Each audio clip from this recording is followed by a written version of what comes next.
Good evening, everyone. I'm Lisa Roberts. Myself and several other people run the North Andover Parent Resource Network. We're here tonight to bring you a program focused on understanding addiction, which follows a fall program, a spring program about vaping. A quick overview of our group. We're bringing programs and discussion groups such as this one to the parents of North Andover and the greater community. Past topics have included anxiety, eating disorders, depression, internet safety, ADHD, and you'll find information of that and many other topics on our website, naparentresourcenetwork.org. Tonight, I'm thrilled to introduce Anthony Sideri. He was part of our vaping panel in the spring and spoke very personally about addiction. He's a graduate of North Andover High School and lives here with his family. And as many of you know, he runs a very popular spot in town, the Restoration Barbershop. If you have a high schooler, chances are they have seen or will see Anthony speak. This is a special night because these talks are usually only given to high schoolers, but tonight he's giving it to parents. So thank you for joining us. Before he begins, a quick thank you to North Andover CAM for hosting this event. And while most of you are watching, we do have a live audience, so Anthony has someone to look at. So if he does look off screen, that's what he's looking at. He's going to speak for about 30 to 40 minutes, and then we'll open it up to questions. So you'll see a box on your screen. Feel free to send those in, and at the end, I'll ask them anonymously on your behalf. So without further ado, Anthony, thank you. Lisa. Thanks for having me. Thanks for inviting me into your homes through your computers. This is definitely different from anything I've done before. I've done a virtual event before, speaking from the youth center, and there was only like one kid with a computer. We are actually in a TV studio. There's a lot going on here. There's lights above me. There's an actual camera in front of me. There are some people here that I'm going to talk to. I usually have an auditorium full of kids. I'm usually holding a microphone. I don't know what to do with my hands, so bear with me, but I'm going to tell you my story. So, as Lisa said, my name's Anthony Sideri. I grew up in town. I live in town. I own a business in town. I have a family in town. So, North Andover means a lot to me, and I think drug awareness is a super important topic. So, what I do is go to schools. So, high schools, middle schools, all over the place. I've gone as far as like up into Maine, New Hampshire, all over the place. Like high schools mostly, but I've done middle schools too. I kind of have to tone my story down when it comes to addiction when I go to a middle school. So if your kids have come home before and asked like, oh, hey, Anthony came and spoke at the school, I didn't know he used to be a drug addict. So now you get to kind of know what I talk about when I go to these schools. So I used to be a drug addict. I was addicted to heroin. Let me back up real quick. When I go to a school, I kind of do the story like start with my childhood, build it up as a story a little bit, and then break to them like the drugs that I used and like the progression of addiction. But for parents, I'll just say it all at the beginning. I used to be a heroin addict, and I robbed a bank, and I went to jail for a while. I've been sober now for over 17 years. I don't drink, I don't do drugs, I don't do anything like that. I live in recovery, so I'm a big part of the recovery community too. I feel that I used to be a huge part of the problem, and now I get to be like a tiny part of the solution, so now I'll go into it. So I grew up in town. I grew up on Salem Street. Some of you live on Salem Street. I took a bus to Franklin School. I had a really good family. My parents grew up in Andover. They met in high school. They're still married today. I have two younger sisters. I played sports growing up, North Andover youth soccer, North Andover hockey. Hockey was my main sport. So growing up being the oldest in my family, this is something that I really want to focus on when I talk to kids. Going to high school and being in the hockey locker room was the first time I was ever around older kids. That was the first time I ever actually felt feelings. All through middle school and growing up, I was just like a happy kid. We ate dinner every night at the dinner table. We went on family vacations. We had a really good life. In high school, in the hockey locker room, I got this like pit in my stomach. So we had a household that I wouldn't go home and tell my parents that. Not that they would be like, don't talk about that. It was just like, we didn't have an environment where we shared everything. So I think that's like pretty old school, and a lot of households were like that growing up. So like, I didn't go home and say like, hey, mom and dad, in the hockey locker room today, I had a pit in my stomach and I felt really nervous. So I just kind of like bottled it in. I think what I had was anxiety, and it was coming through as a pit in my stomach, as a nervous feeling. I always was like in my head wondering like, am I doing the right thing? Am I saying the right thing? Am I acting the right way? Am I dressing the right way? I just was like really concerned all the time about what other people thought. I think that's a form of anxiety. The pit in my stomach would tell me that that's what it was. But in 1996, it wasn't really a thing. No one talked about it. No one really talked about anything. We did have drug awareness in middle school. It was called DARE. And the whole idea behind DARE was just say no. That was so easy. Just say no. That was like the whole slogan. I even had my DARE certificate in my room, like on the wall, where I had signed to say I would just say no. I was pretty into it. I was a good kid. In high school, I lived on Chadwick Street, which is kind of like right where I live now, which is really weird. Anyway, so I got through freshman year of high school, super nervous all the time, super shy, never said a swear. I want to like always drive that home when I go and speak to your kids at school, because I think when I say I was a heroin addict, they kind of like put me in this like image of the way I grew up. Like I grew up on Salem Street taking a bus to Franklin School. I never said a swear until sophomore year of high school. I was like a really good kid. I also have slides when I go to the school now, which is new for me, but one of them is my senior picture, because I want them to know that I was like a completely normal kid. Like I was smiling, I had a shirt and tie on, like I was into school and I cared about sports, and like I think I just cared too much what other people thought. So when I lived over on Chadwick Street, and I know this is getting taped, so people that are outside of town, when they hear it won't make sense, but for people in town, when I walked home from high school, the easiest way to go would have been to walk across the overpass, through the trail, like next to McDonald's, and then like over into the mills, and then just go up to my house that way. But it was like rumored to be like that's where kids smoked weed after school. So me being like a really good kid, freshman year and sophomore year, I walked home the long way, like out the other side and like around, because I just didn't want to like see the kids smoking weed, because I had that image. Like I heard about kids smoking weed in high school. I had an image of what those kids looked like. They weren't me, and they weren't the kids I hung out with, and it wasn't like kids who got good grades or kids who played sports. It was like those kids smoke weed. So I didn't want anything to do with it. So I would walk home the long way. Now, sophomore year in high school during hockey season, which is like winter time, right, after Thanksgiving, so kind of like getting a little bit older, I still have a huge pit in my stomach all the time. In the hallways, in the locker room.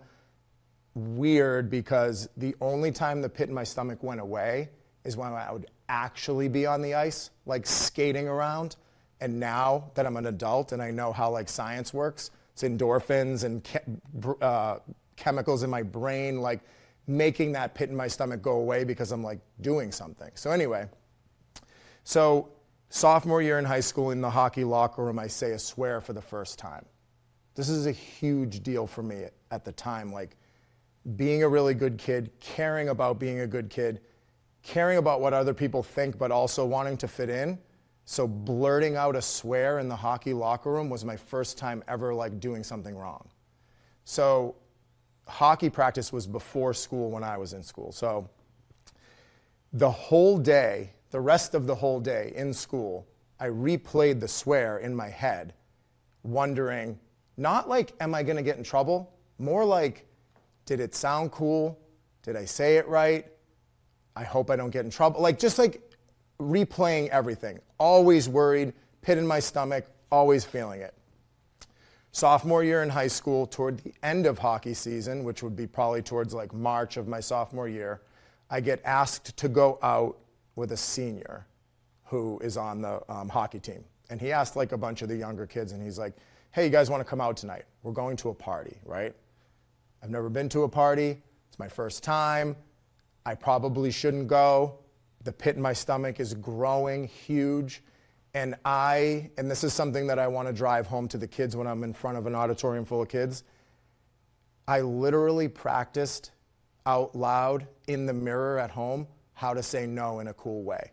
Like, DARE certificate, like, I was conscious of it. Like, I wanted to say no. So I'm practicing out loud how to say no. I go out. I get to this party. The senior on my hockey team's like, hey, Anthony, you want a beer? I was like, yep. Like, I felt like everything in my life had led up to that one moment to like stand up for what I believed in. And I had like had these values and I blew it. In that moment, like, I didn't even hesitate. I cared more about what people thought than about the consequences or what I would do to my body or anything like that. Now, the biggest problem with that night is that I loved the way it made me feel. I drank a beer and the pit in my stomach went away. Now, what I know now, and what I don't really talk about to kids in schools, a little bit toward the end I'll mention it, but what I know now is that I was an alcoholic and a drug addict before I ever picked up a drink or a drug. So it's genetic, okay? Like, science is starting to show that there are genes that are passed down that are addiction-based. So they have to do with the chemicals in our brain, they have to do with our metabolism, and it's pretty bad that back then, my family didn't think it was like important to share with me that we had like drug addiction like rampant, you know? Like, it just wasn't something people talked about. So they probably should have told me that, like, and I just found this out like a couple years ago, that like my grandfather like drank a lot, like stuff in his coffee every morning. Like, oh, that would probably be something good to like tell your kid to maybe like not let them like try something. So there I am trying something at a party. It makes this pit in my stomach go away. So now, knowing what I know now, I'm self-medicating, and I loved the way it made me feel. So that same night, I smoked weed, which is insane because I had never done anything before. I just said my first swear, but it was all about like the environment I was in. I think growing up in North Andover is tough for stuff like that because you always kind of feel safe. You're always in a big house. You're always surrounded by like good people, and people are driving nice cars, and like, we're in a really nice town. So you don't feel like what you're doing is wrong. I was offered a beer from a senior on my hockey team, not like a paper baggie with alcohol from a homeless guy under a bridge. Like, I probably wouldn't have done that. That wouldn't have felt safe. But a hockey player on my team in a party with all kids from school, it felt fine. So liking the way it made me feel was my biggest problem. So drinking that beer, having that pit in my stomach go away, still caring what people thought, saying yes to smoking weed, acting like I've done it before, I'm trying to like fit in. Another problem with that night is that like I didn't get in trouble. So like I didn't get arrested, my parents didn't catch me, I didn't throw up, I wasn't sick, I just was like, that was fun. And I felt cool. The next Monday in school, like senior girls were talking to me, and I'm a sophomore, and like that was cool. So like the more that that stuff happened, the more that that triggers the chemicals in my brain to think that like that's cool. So I went out the next weekend and the next weekend and the next weekend, and it just started building to like going out on the weekends and drinking and smoking weed, which at the time felt totally normal. There wasn't like people saying like, don't do that, or like, you know, there were people coming to speak at our school, and I would like sit in an auditorium and a guy would come and speak, but he was talking about like punching a guy in the face and the guy fell and hit his head and died. Like, what if that happened to you? And you're like, I don't know, that seems kind of crazy. Or like heroin, the word heroin, you're like, well, I've never even heard of that in North Andover before. We're drinking and smoking weed, it's not a big deal. So being predisposed to addiction, like genetically, I feel like I should have seen the warning signs. So fast forward a little bit, I'm drinking every weekend, I'm smoking weed when I go out, but I'm still young. So I'm like 16 years old. By my senior year, I was drinking every weekend, just to justify a little. I never had a water bottle filled with vodka in my locker. I never drank by myself. I was always in a party situation. It always felt super social, always a comfortable environment. But I was smoking weed every day. Again, to justify a little, never alone. I wasn't like smoking weed at home by myself. I was always with friends. So I always felt like it was comfortable and safe. And like, I hate to use the word normal because that's like a weird thing now, but like it felt totally normal. So many people were doing it that I didn't feel like it was a big deal. Smoking weed every day the way I was is a huge red flag. I was smoking weed first thing in the morning, like before school. Then I was leaving school during like third or fourth period senior year to get high and come back to school and then smoke again right after school. So technically I'm staying high all day. I love the way it makes me feel. I'm self-medicating, right? I probably had anxiety issues that I should have dealt with, or just like feelings that I should have talked about, but I didn't. So I should have seen those warning signs. The other things I should have seen was like, I started failing some classes. I got kicked off the hockey team. I had a special situation where like, I worked my whole life like for my father's company, and I always was at work making my own money. I never had to ask my parents for money. I was like kind of like one of these like self-sufficient like type, like, so I thought I had my plan like set for me. I was gonna like take over my dad's business someday. I'm already working there. I've been working there my whole life. It's just kind of like, I didn't think school was that important. College wasn't really pushed at my house because my parents didn't go to college, but my father owns a very successful business and he's very successful. So like, it was really just like graduating high school was like the goal. So getting kicked off the hockey team didn't really mean that much to me. I did graduate high school. The other warning signs that I should have seen senior year in high school was the way I drank. So like,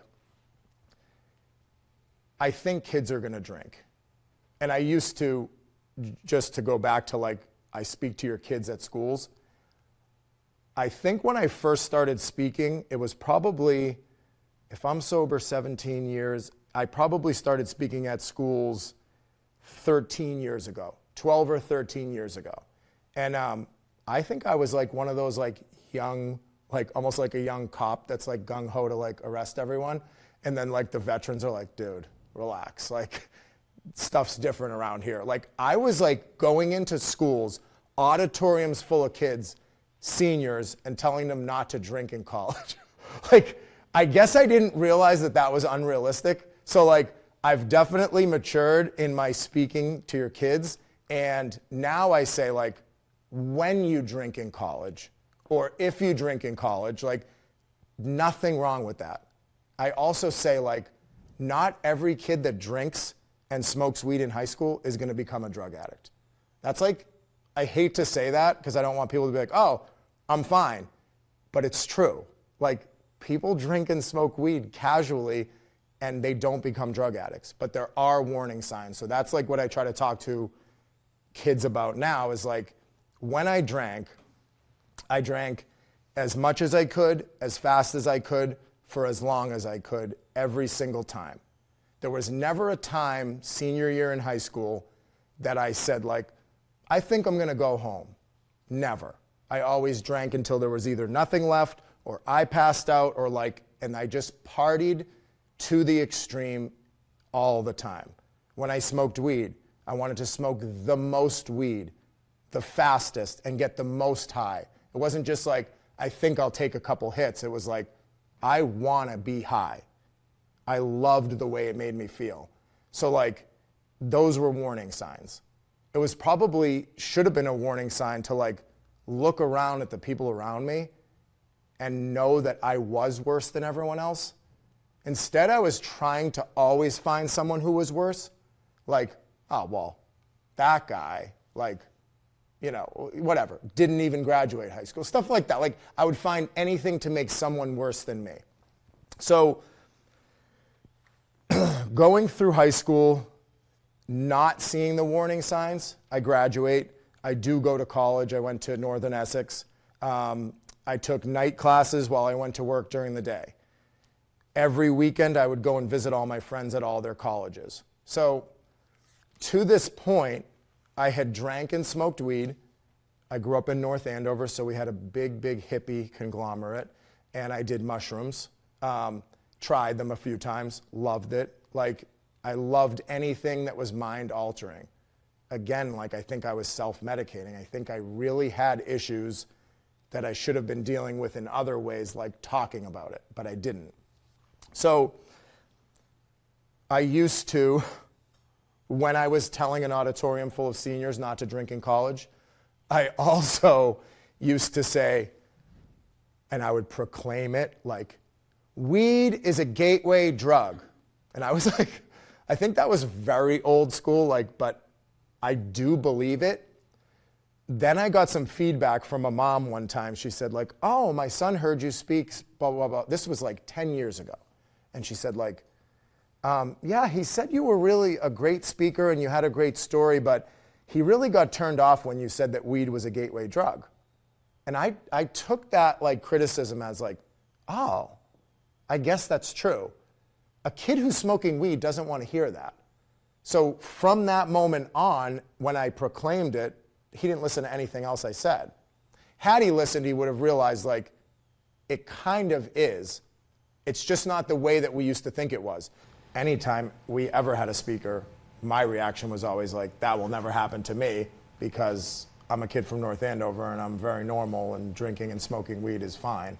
So anyway, I get through high school drinking and smoking weed and having tried mushrooms, which kind of shows the way that weed is a gateway drug. So the whole old way of saying weed's a gateway drug would be like, I smoked weed and it made me like crave doing something else. Like it opened a gateway to like, I need other drugs, I need other things. Like for me, it was more like just, it made the next step easier.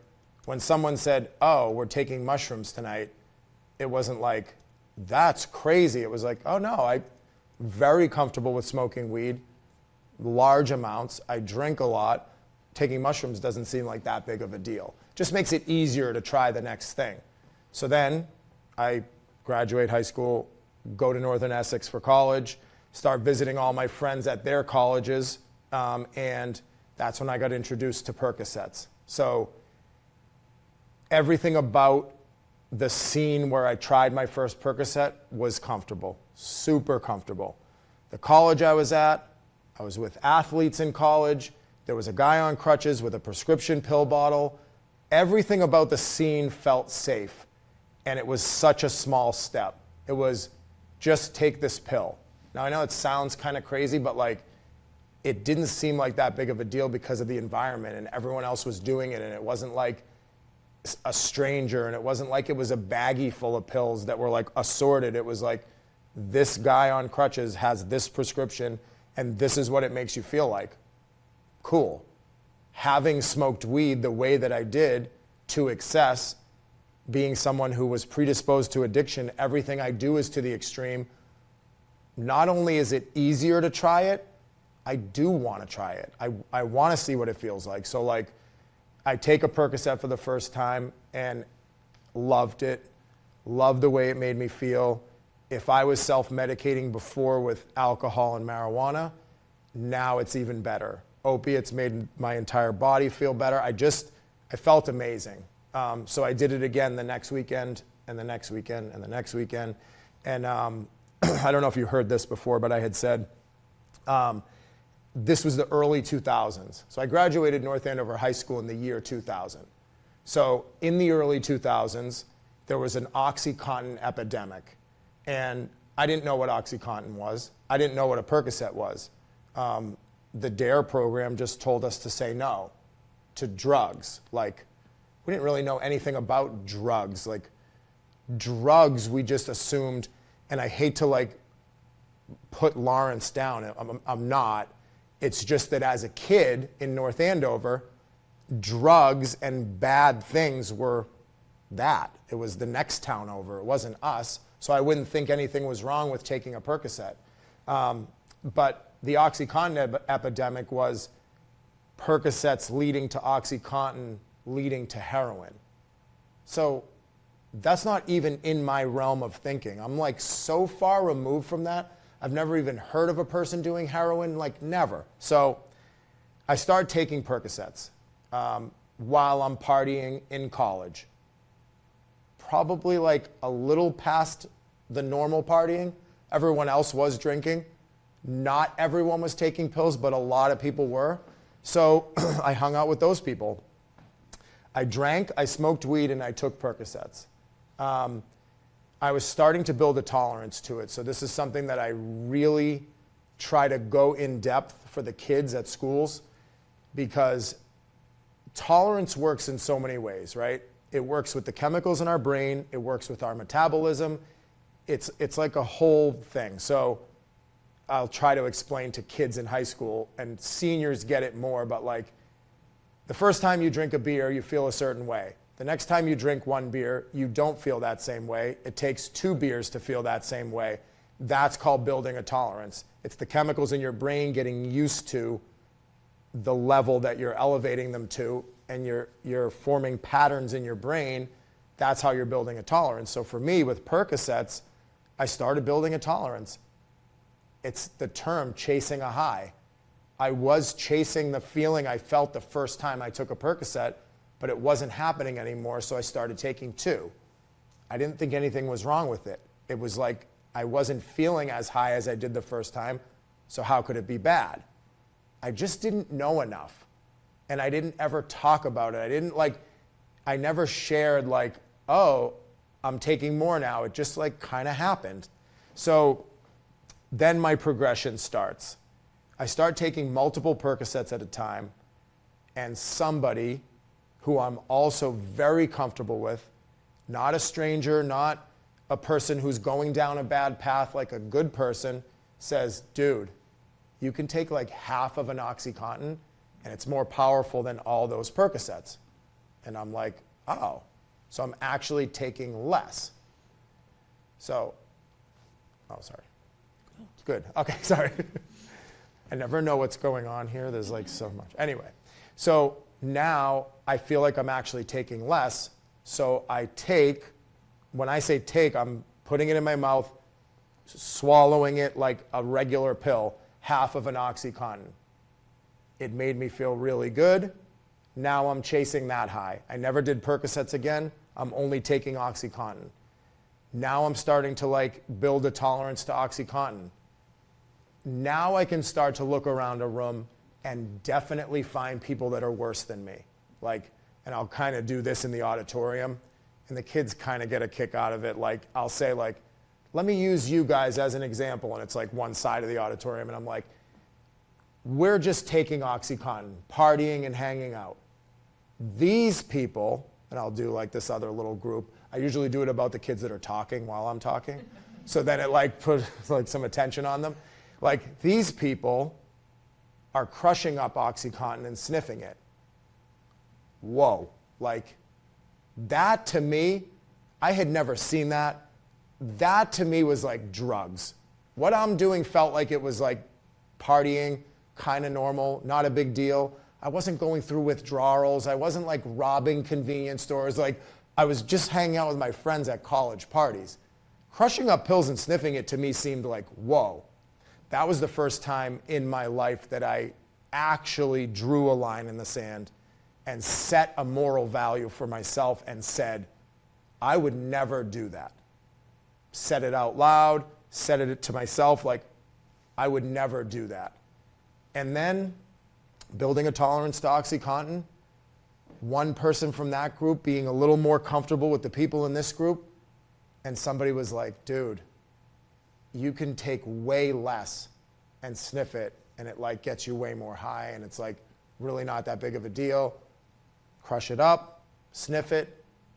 And like at the time, I felt like I was just trying it, but I was chasing a high. I was caught up in this world of addiction that like you don't see it for yourself. You need other people to see it for you and like bring reality to you, because in a way it's a fantasy world. Like I had my own money, I'm partying, I'm hanging out, I'm having fun, like nothing bad's happening. We're not getting arrested, nobody's overdosing. It's not bad, it's just partying and hanging out. So like now I'm sniffing OxyContin. So now I like crossed that moral value that I set for myself. I drew a line in the sand, I crossed it, like what's next? I'm gonna make another one. But like I have nothing to stop me from crossing that line, I just keep going. So at the time, there was this huge OxyContin thing, and I remember it because it was a news special. And this was a really big deal because I was sniffing OxyContin. I was becoming addicted. I remember one time like not having any and feeling really sick, like food poisoning, sick to my stomach, kind of sick. And I just remember someone saying like, dude, you're addicted. And I was like so offended. Like, dude, no, I'm not. I could stop whenever I want, like no big deal, right? So this news special was one of those like 60 Minutes or whatever, Dateline or something, but it was advertised like all week long, and it kept saying the OxyContin epidemic in the North Shore. So like, it was a big, big deal, not in North Andover. It was a big deal in like Saugus and East Boston and Peabody and Danvers and like that area. Now, that's where I was getting my OxyContin, but I didn't live there. I'm not from there. Like, that's not my problem. So I literally sniffed OxyContin and watched the entire news special, and they showed like spoons and needles and like people shooting heroin, and they were saying like kids are getting addicted to OxyContin and they're switching to heroin because it's cheaper. Everything about that like didn't apply to me, I thought. I literally said, that will never happen to me. First of all, I'm not running out of money. I'm not looking for something that's cheaper. There were so many, I don't live in Peabody or Saugus. I'm not from the North Shore. I live in North Andover. They didn't even mention North Andover. You know, like, this is my thinking. I'm just thinking like, not a big deal until I get introduced to heroin. And it was just like every other small step. Someone that I was a little more comfortable with, like everything's going downhill, right?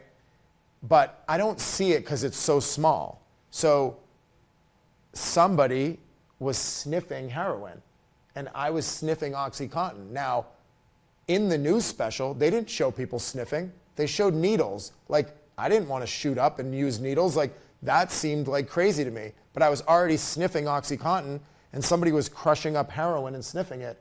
The only difference was like it was white powder or brown powder, and it was kind of like, oh, and the person was like, dude, you can use way less, blah, blah, blah, blah, blah, it gets you more high. This is like all the selling points that sold me on using everything my whole life was like, oh, and I tried it. And I never did an OxyContin again.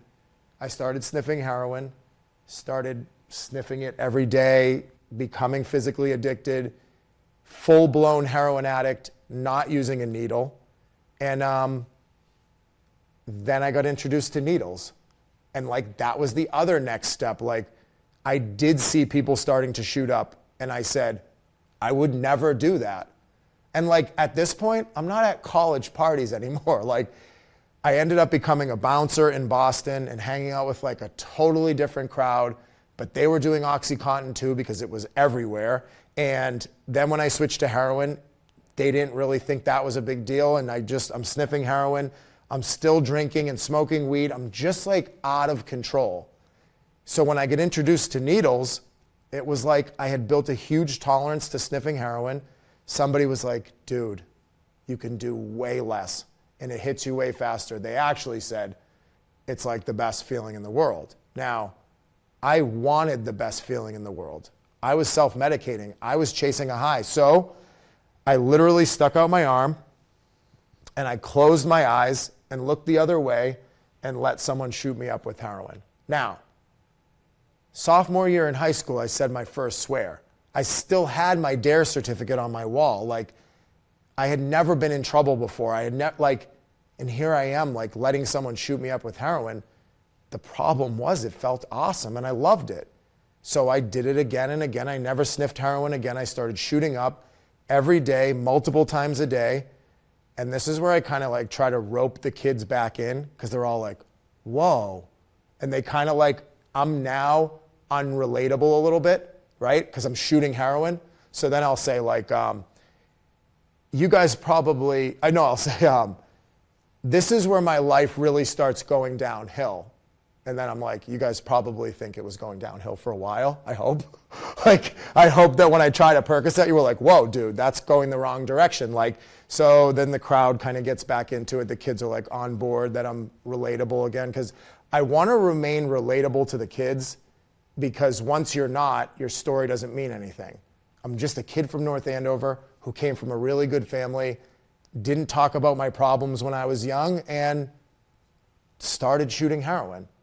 So then that led to the bank robbery.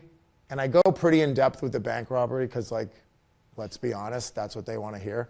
That's always the first question, like, how much money did you get? Actually, I should say the questions are funny. Freshman, sophomore questions are like, how many fights did you get in jail? How much money did you get? Senior questions are actually really good. They're very in depth. They're more about recovery or whatever. But anyway, so that's where my addiction took me. It took me to trying to rob a bank as actually like my best idea ever. It was like my solution because I did have a moment of clarity, and it was a crazy like partying all night. Once I was shooting heroin, I was doing cocaine. I was getting really just out of control, super destructive, and I was in Cambridge partying after we were bouncing at the bar, and I was in this basement apartment, and the windows are all like at the top of the room, and all of a sudden there's like people walking by, and like something about that I realized like, oh, those people are going to work. It was like a weekday, and like I just really saw like that's my life passing me by type of moment of clarity. And I'll always tell the kids, like, that's when I decided to quit. But like, you don't just quit when you're fully addicted to a drug. So when we see people and some of your kids or some of your uncles or aunts or whoever, and you see them on this destructive path, part of the definition of addiction is to continue using despite negative consequences. So like, people are using and you can't just stop. The chemicals in your brain are forming patterns. Your body is physically addicted. There's a lot more to being addicted to drugs than just stopping. So like when we see people and we think like, wow, why don't they just stop? It's really a lot harder than that because I woke up every morning for like a few months and would shoot heroin and then like throw the rest away. Like I quit, this is it, I quit. And later that day start going through withdrawals, and like it's really, really powerful. The withdrawals are so bad, and the only thing that makes you better is more opiates. So like it's just like a never-ending cycle. That's why people rob people. That's why people lie and steal and cheat. It's like it's the withdrawals and the chemicals in your brain, and it's crazy.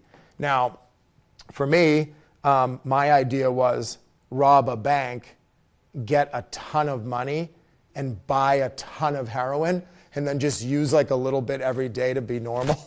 So I wouldn't be going through withdrawals, and I could just be like, okay, now I'm normal.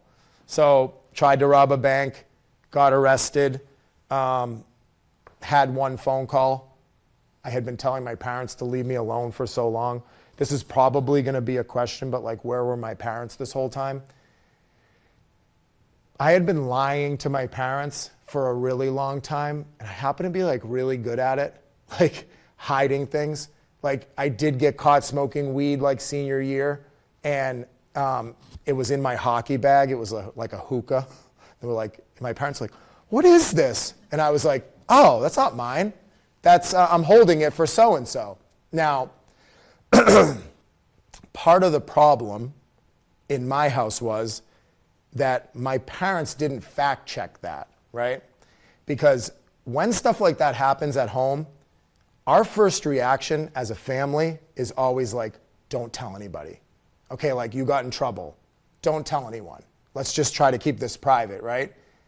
But it's when you tell people that problems get solved, right? Because it takes a village, right? We live in a really good town. And the more we talk to each other as parents and keep our kids and our parents all in the loop, like this won't happen because like there's too many eyes on people, right? So for my parents, they were like, so it's that kid's? Yep. Okay. Like they didn't like call that kid's parents because then that kid's parents would have said no. Actually, I found something and my kid said it was your kid's. Like then they could have like got to the bottom of it, but they didn't. So I was just a really good liar, a really good manipulator. When I started shooting heroin, that's when they noticed. I had track marks on my arms. I started getting really skinny. I looked like a drug addict. Part of my slides is my mug shot. So like when I go through the story for the students, I do show my senior picture to my mug shot, and it is an insane like transformation. It's crazy. And to think that I was telling people when I looked like that I wasn't doing anything wrong is like so crazy because they could all see right through me. But I kind of did like a run away from my life thing. So I was telling my parents like, leave me alone, I'm fine, blah, blah, blah. But when I had one phone call, I called my parents. This was early 2000, so I called the house phone and they weren't home. So I left a message and I remember the cop coming back to the cell and I was still at like a local police station and the cop says like, hey, Sideri, your mom just called. And I remember thinking like, phew. They realize that I'm just a kid from North Andover who's never been arrested in my whole life. I'm obviously on drugs and I just made a huge mistake. My mom calling is them being like, she's coming to pick you up. Like, get out of here. But he was like, don't worry, we told her you're being held with no bail for a bank robbery. And I was like, what? They're like, yeah, you don't have bail. So they put me back in a police car. They drove me to Middleton to like orange jumpsuit, shackles, barbed wire fences, and like canine guard dogs and like cells opening and closing. And like I had to stay there for 30 days. So I had to go through withdrawals from heroin with no medication. Like nowadays there's detoxes and there's medication to make you feel better. I went through that on like a jail cell floor, like throwing up. And it's 3 days of the most intense food poisoning that you'll ever have, coupled with like chills and bugs under your skin and this like muscly, tingly. It's so bad that like, if my story was a movie, right? And you're like, oh, this character, he was a good kid. Look what happened to him.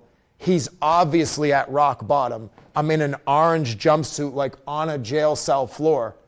If someone brought me heroin in that moment, I would have used it in a second. And everyone watching would say like, no, no, no, no. Like, that's what got you in this trouble in the first place. But like, that's how powerful addiction is. That's why like, when we look at people and we see that their life is falling apart and we say like, why don't they just stop that one thing? It's way more powerful than that. So like, for me, I got to do it that way. I feel super grateful that no one brought me any heroin. Like, I went through it. I went, back, in the jail in those 30 days, I started feeling really healthy. I was granted a bail on the condition that I go to rehab. So I went to rehab. I went through the whole process of like getting to know myself, being okay with who I am.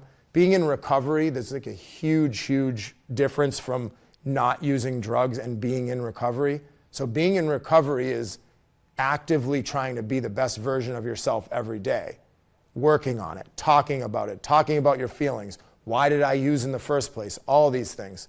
Now, what I didn't know is the chemicals in your brain formed a pattern. I used opiates for 7 years. I was 25 years old when I robbed the bank. The chemicals in my brain had formed a pattern that take a full year to regulate.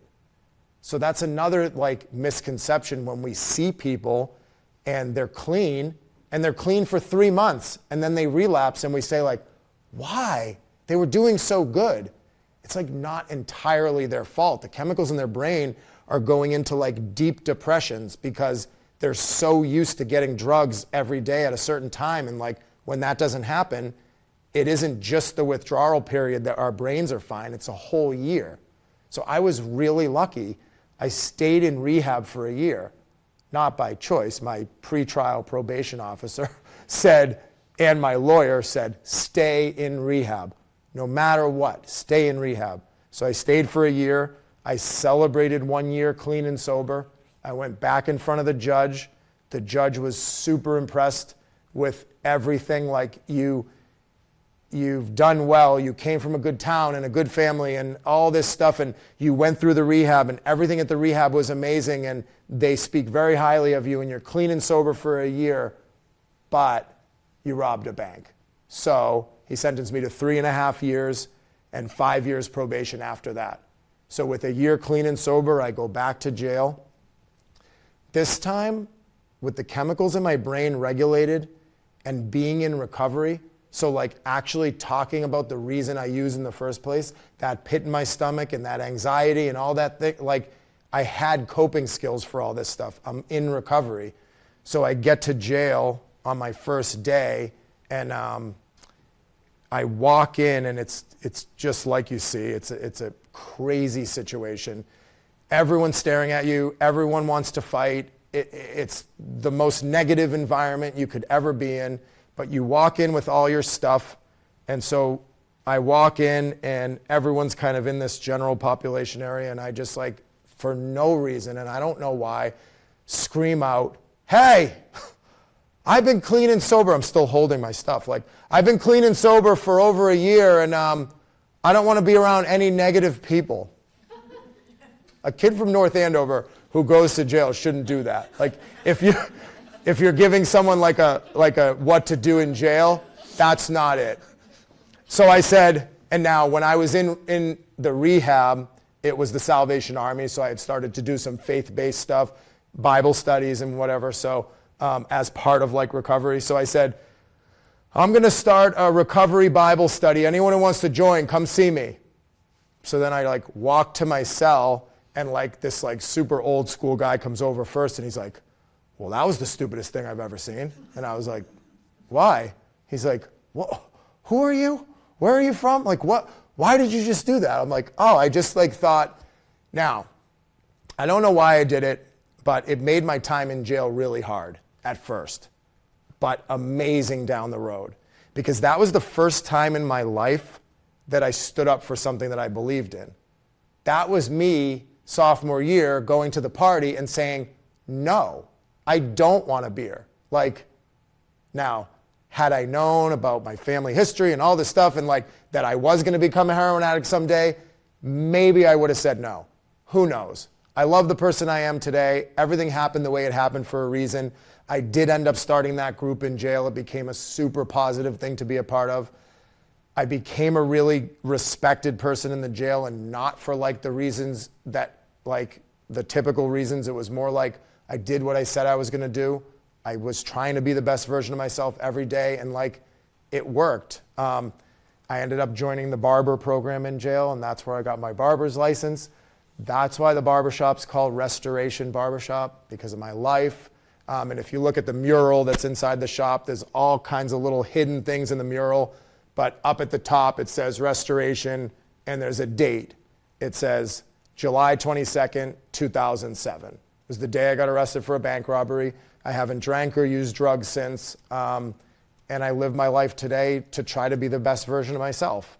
I have a wife and 2 kids, and those of you who know my wife, she would never date someone who just got out of jail, but like I happened to be walking when I got out on work release with an ankle bracelet, and like she drove by because she was a teacher in Lawrence, and I was at a bracelet house in Lawrence. And we grew up in the same town. I've had a crush on her, been in love with her, literally, since first grade. Like at Franklin School, when I saw her, I fell in love with her. We graduated high school together in 2000, same grade, never talked to her once. Not one word. We live in North Andover. It's not that big of a town. Like, I never said one word to her my whole life. And she pulled over and said, "What are you doing here?" And I was like, "Well, I just got out of jail. I have this ankle bracelet. I have no money, no license, no car, no house. I live in this halfway house. I've been in love with you since first grade. I would love to go out with you." And she was like, she's like, "No, that's okay. Nice to see you." And she took off, and then we got to talking later and went out for ice cream, and now we have 2 amazing daughters. I live in town. I get to be part of the community. I get to do stuff like this. I get to talk to your kids at high school. And I get to be like a very, very small part of the solution. I think I was a huge part of the problem. If I could just like help one person, and I know that sounds so cliche, but like it's so true. If I could go into a room of 1,000 kids and one kid makes one choice different than he would have made based on hearing what I just said, then it's a success. And if you guys as parents can take my story, take the things that I did wrong, and maybe try to help your kids, it's a success. So like, if I could say anything, it would be, don't keep it inside the house. Tell everybody. If your kid gets in trouble for drinking, just tell everybody. And let everyone start talking about it, because once you do that, you realize how not alone you are, right? Like, my parents started getting phone calls right away, and everyone that called had a family member that had gone through something similar, and they were like making my parents feel so much better. Like, oh, my uncle, my nephew, my brother, and my parents like, oh, wow. And when I got to the jail, I thought my life was over. I was going through withdrawals. I thought like, if I had anxiety, like this was it. I was thinking like, okay, I get out of here. Everyone in the whole world knows I'm a bank robber, which I didn't even go inside the bank. I'm like out in the getaway car. Like I'm not like, but they call it joint venture. So like you get charged the same as the person who went in. It just, anyway, I'm thinking through all this and I'm like, my life is over. How could I ever come back from this? How could I ever move forward from the moment I'm in right now? And it was a deputy at the jail who knew my family and like called me to his office and kind of said like, dude, this happens to everyone. He even said like, we have guards that work in this jail right now that are in treatment for OxyContin. Like, don't worry, you're not alone. And when he said that, I thought like, whoa, cool. Because I didn't know anyone who went to rehab or went to jail or got off of drugs. I didn't even know anyone who like did anything crazy like that.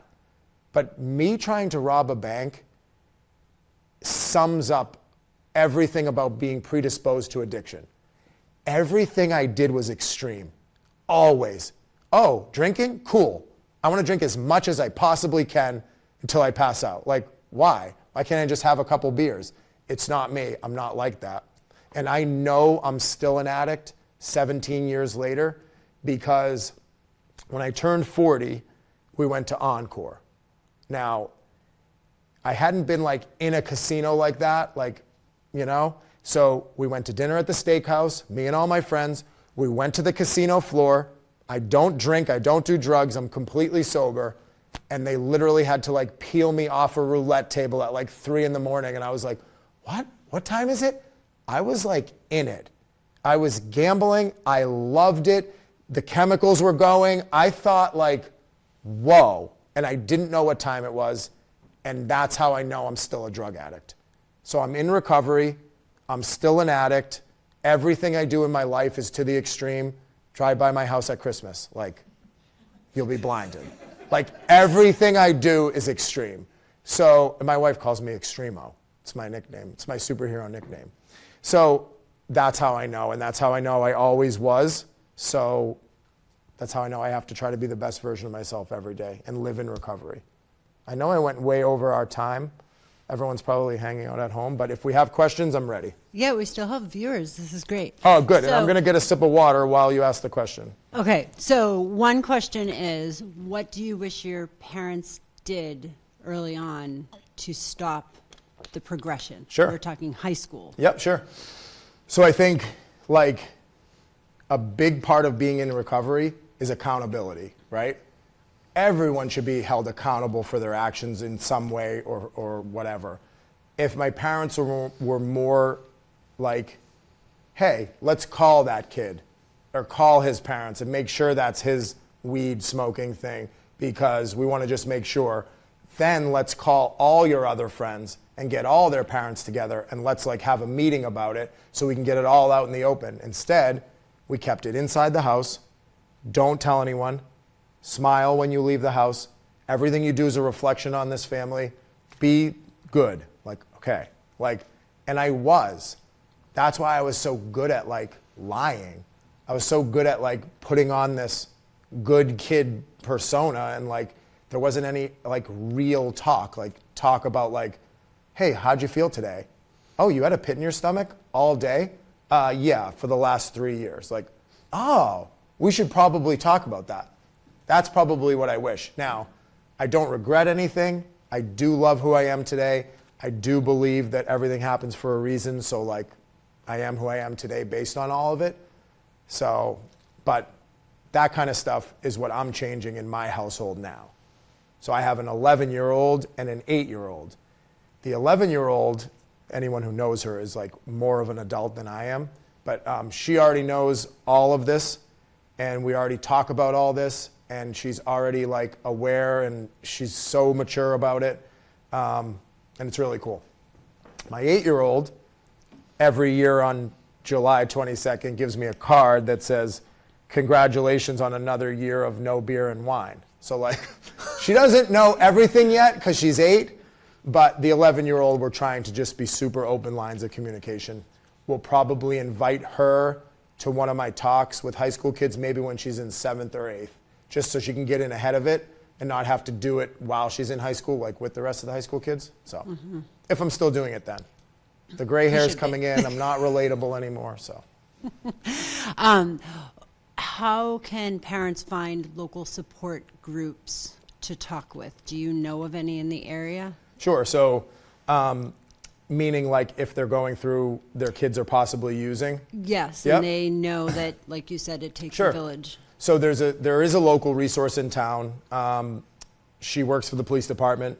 It's I forget her position. It's Crystal. What's the position called? Do you know? I'm asking an audience member here who might know. Yeah. So there's a social worker that now works for the police department. Crystal Clooney. Crystal Clooney is her Yes. name. She was with us and helped a ton with the vaping awareness night. She would be a huge resource in town to direct people to like certain groups. But there is a group called Al-Anon. This is like the national, like if AA is Alcoholics Anonymous and NA is Narcotics Anonymous, Al-Anon is a program for family members of people who are addicted. So that's a huge, amazing group, and that's like online, national, and there's all local meetings. But I hate to like bombard Crystal Clooney with emails. Sorry, Crystal. She is an amazing resource in town for stuff like that. She really She'll is. direct people to the right place based on their needs. So. Do you worry about what kids see on social media to entice them? Absolutely. Like we didn't have that. I'm saying we because the people in this group are all my age. So like we didn't have social media. So like it's huge. I mean, kids have so much more access to information now than we did. In a weird way, it makes them smarter than us, right? I look at them sometimes and think like, whoa, that question you just asked, I would have never thought to ask that when I was in high school. Or like I asked a kid once, like, and I was trying to be cool. I'm like cutting his hair and it was like prom night. And I'm like, dude, you guys don't drink and drive, right? And he's like, dude, we just take Ubers. And I'm like, oh, yeah. So like kids are smarter than we were then. But I do think the stuff they see on social media could, with the right kid who's predisposed to addiction, who's already possibly drank and smoked weed and sees something and thinks that's not that bad, and it makes it a little bit easier for them to try that. It's tough. Yeah. So Run through some of the warning signs for parents that they should be looking out for. Just recap those Sure. again. Yeah, so I would say smoking weed to excess, drinking to excess, lying, sneaking around, that kind of stuff, like seems pretty normal for high school kids, but you should be able to tell when it's a little bit more, right? So if your kid is high all the time from morning, noon, and night, probably a red flag. Every single day, never wanting to not be high, that would probably be a warning sign. Again, even that doesn't mean they're going to become a drug addict or ever try something else, because again, kids are smarter than us now. Like, some kids might be like, I would never do an opiate. Could be fentanyl. Like, we weren't dealing with fentanyl back then, so like there's overdoses. They know about overdoses. So like, not saying that if your kid's high all day, that's going to happen, but it's probably worth a conversation because it seems like a lot. I also think like money is a big part of it, right? So like drugs aren't free. So weed's not free, beer's not free, pills aren't free, none of it's free. So if your kid's account is always no money and they're always asking for more money, I need money, or I need cash, or I need money on Venmo. Well, I just gave you money. I know, but I used that for food. Okay, can I see the history of it so that I know where you spent it? Because I know where you sent the money. There's a huge trail. Following our kids' money, if you're worried about your kid, would be like very good investigative work. To say like, why are you Venmoing this kid $50 every Friday? Like, that seems weird. Oh, we're part of this club and we rent a hall and like we're playing a game. Like, no, like that kind of stuff is sketchy. That's what you follow is mostly like, that would be something you can do. And I remember in the panel, you talked about $5 here, $5 here, and stashing the $5. So you kept getting the $5. Totally. Keep an eye out for, hey, can I have 5? Can I have 10? Can I have 5? Absolutely. Yep.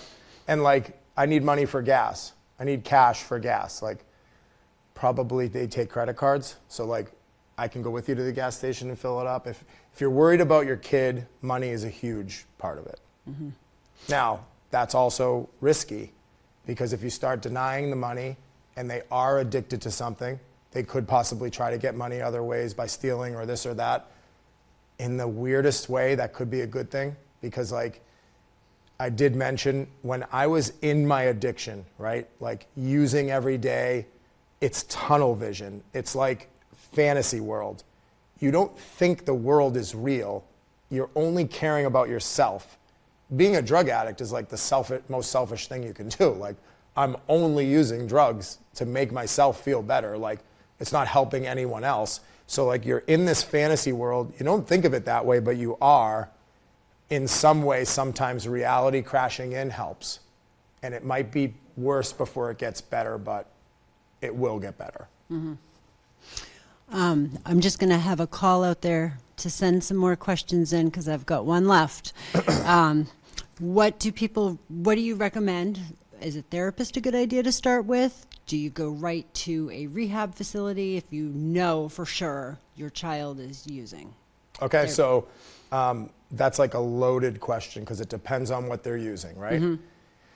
If they're using marijuana all the time, they haven't tried anything else yet, and you think it is going to lead down a road, a therapist would be a great thing, like, to talk to. Why are you smoking weed so much? What are you masking? What feelings are you feeling that you don't want to feel when you get high? Stuff like that. Like, but if your kid is, and you know for a fact, using heroin, the withdrawals are really bad, so you're probably going to want to go to a detox. Physically dependent on alcohol, super dangerous, because you can actually die from the withdrawals. You could go into seizures. There's all kinds of like things that can shut down in your body. Same thing with benzos.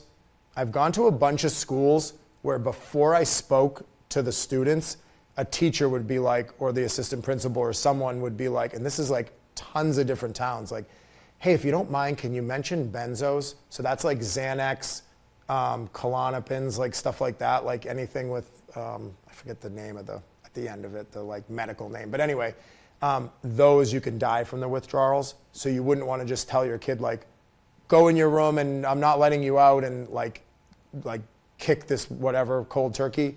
You're probably going to want to get some help like detox, rehab. There is like a procedure for that. But a therapist, as being the first step, would have all those resources. They would say like, oh, you're using this, we're going to need to get you into a detox. So a therapist probably is one of the first places. And there's a lot of them that specialize in drug and alcohol counseling. It'll say that right on the. Okay, Yep. perfect. All right, one more. Do you think if you dealt with your anxiety at a very early age that you would have continued on that path? Because you said the first beer had eased the pit in your stomach. Great question. That is a great question. Yeah, I think if I had talked about the pit in my stomach beforehand and been super comfortable with that feeling and knowing what it was, I think a big part of what it was that I cared what other people thought.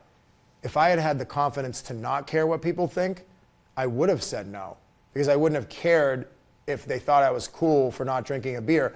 And I always tell the kids this too at high schools, like, turns out he wouldn't have cared because no one at that age really cares about other kids. They only care about themselves. So like, he wouldn't have been like, oh, I'm going to go tell the whole school you didn't drink a beer. Like he would have forgot 10 seconds later, like knowing what I know now. But in that moment, that was everything. And like, yeah, I think dealing with that and staying true to myself and like being okay with who I was would have made it easier to say no. Then who knows what my path would have been like. So it's tough to think about. I like the way it went, not some of it. Like the latter part now I love, but like it was tough for a while. So, yeah. So this one's not a question, but a great comment. Please keep up with telling your story, especially as a well-known person in town that is around so many kids. Your gray hair and getting older does not make your story any less real or relatable. That's good to know. I had this huge worry about that, like staying relatable to the kids, because I do have a lot of people in recovery that I talk to that are younger, and they have great stories too. So I want to start like bringing some of those younger people to the schools, and the kids can like relate more. Like they went to good colleges, they went to like schools like Central, and those kids can like tell their story. It's a totally different story, but it's the same exact story. It's tried it, liked it, kept doing it, got bad, did something really crazy, now I'm better. Like there are so many people that are in recovery today and doing really well. I'm just one, and I'm willing to share my story. And really, I'm willing to share it selfishly for my kids, because I need things like fentanyl and like vaping and all this crazy stuff to not be a thing when my kid gets to high school. And we're getting close. She's in 6th grade, like, especially my youngest. When she gets there, like, I need this to not be. Like, I need there to be nothing. So what would you say to the kid who is, as you know, there's a vaping problem in the high school. What would you say to the kid who goes into the bathroom and sees it all the time and gets tempted? I would say, like, play that through, right? So, like, that's something that as kids we have a hard time with, because kids don't like to hear this, but kids, your brains are not fully developed yet, right? There are parts of your brain that are like super adolescent. Those parts of your brain happen to be decision-making parts. So like those don't get mature, like mine still isn't. I'm 42 years old. Like, so like it's still developing. So like I'm trying to make good decisions, right? But my brain, so when you're a kid and you're tempted with that, right?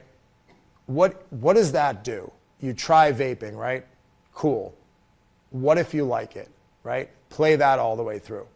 Do you think you're gonna stop at just vaping? Probably not. You're probably gonna vape, try it.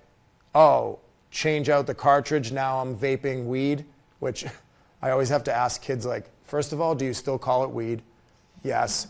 Do you say vaping weed? They're like, no, not really. Okay, cool. Like, cause I don't know like the terms, I've been out of the game for a long time.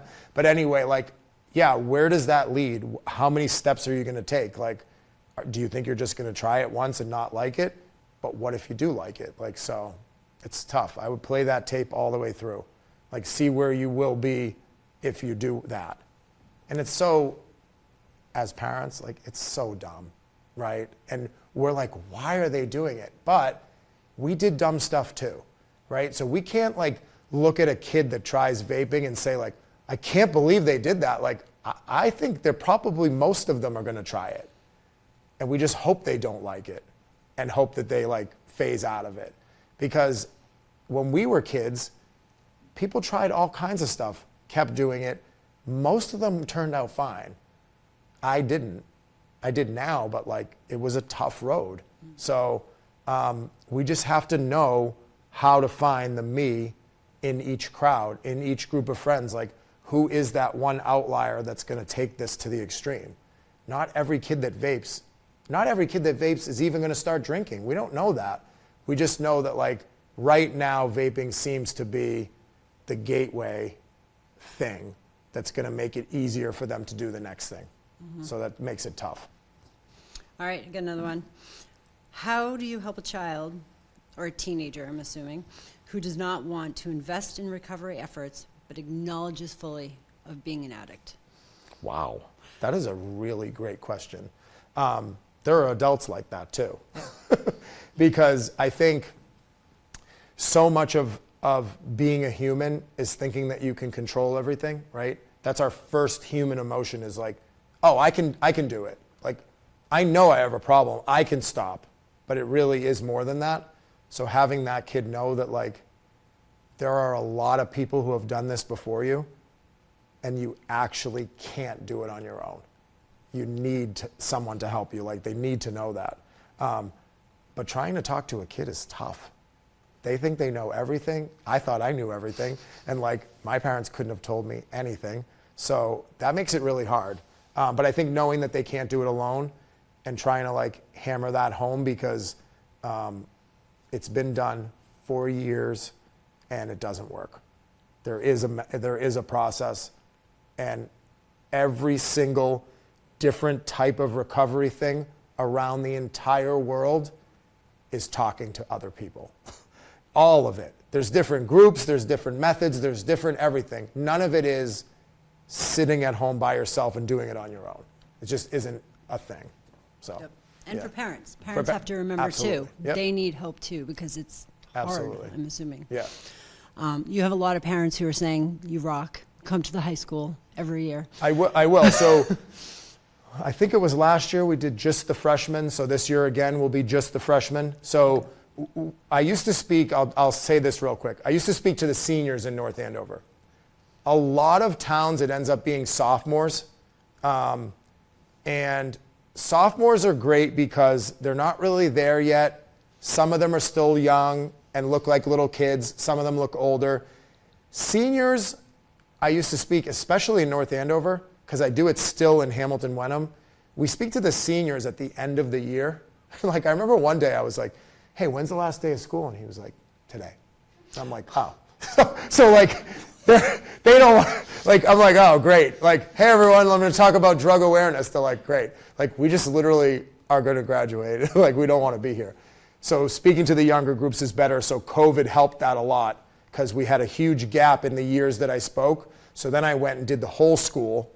Then now we're doing the freshmen every year. So I've done that at a few other schools. And now it's like freshmen every year. Freshmen's a great age because they're just coming to high school. I just went and did a middle school last year. And those are really fun because same idea. Some of them look like they're grown up, and some of them have different childhoods than other ones. Some of them look terrified, and some of them are like, oh yeah, I know what you're talking about. Like, and you're like, how? The best thing about any middle school kid is that they're not yet in high school with the whole like peer pressure thing and caring what people think. So they'll raise their hand mid-sentence and be like, why didn't you just say no? It's like, yeah, dude, I hear you. Like, I wish it was that easy.